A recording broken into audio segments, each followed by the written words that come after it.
சேலம் மாவட்டம் இளம்பிள்ளைங்கிற ஊர்ல இருந்து நாங்க வர்றோம். எங்களது ஜவுளி வியாபாரம். நாங்க வீடு கட்டலான் இருக்கோம். நாங்க எப்பவுமே பொள்ளாச்சிங்கிற ஊர்ல தான் 4-5 பில்டிங் எடுத்திருக்கோம். இப்ப முன்ன மாதிரி இல்ல. அதனால நாங்க கேரளால எடுக்கலான்னு முடிவு பண்ணோம். அது எங்கன்னு விசாரிக்கும் போது பாலக்காடு கூட்டுப்பாதை முந்தரங்கிற ஊர்ல அக்பர் டிம்போன்னு பேர் சொன்னாங்க. நாங்கள் நேற்று அவருக்கு ஃபோன் பண்ணி கேட்டோம். கேட்கும்போது அவர் மரம் எல்லாம் இருக்கு, வாங்க பார்க்கலான்னு சொன்னாரு. நாங்கள் நேற்று மரம் எல்லாம் செலக்ட் பண்ணிட்டோம். இன்னைக்கு மரம் எல்லாம் அறுத்திட்டு இருக்கோம். மரம் எங்களுக்கு பொள்ளாச்சியில இருந்த விட இங்க நம்ம நல்லாவே திருப்தியாகவும் இருக்கு, விலை கம்மியாகவும் இருக்கு. நாங்க வேணுங்கிற சைஸுக்கு அப்படியே மரம் ஒரே ஒரு உருட்டு அப்படியே நிறைய வச்சிருக்காரு.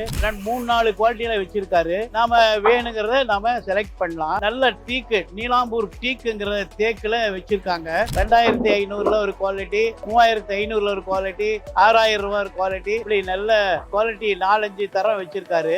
நம்ம பட்ஜெட்டுக்கு தகுந்த மாதிரி தேக்கு மரமாவே வீட்டுக்கு எடுத்து போடலாம். இது நம்மளுக்கு ரொம்ப சீப்பாவும் அனுகூலமாவும் இருக்கு. நீங்க பயன்படுத்துறவங்க நல்ல முறையா பயன்படுத்திக்கங்க. முதலாளி ரொம்ப நல்லவரு. எங்களுக்கு ஸ்டேஷன்லயே அவரே கார் அனுப்பிச்சு பிக்கப் பண்ணிட்டாரு. தங்கருக்கு இங்கே எல்லாம் ஏசி, பெட்ரூமு, பாத்ரூம் வசதி எல்லாம் வச்சிருக்காரு. அதனால வந்தா கூட நீங்க இங்க ஒரு நாள் 2 நாள் தங்கி இருந்து நல்ல மரம் திருப்தியா பார்த்து அறுத்துட்டு போயிடலாம். ரொம்ப நன்றி.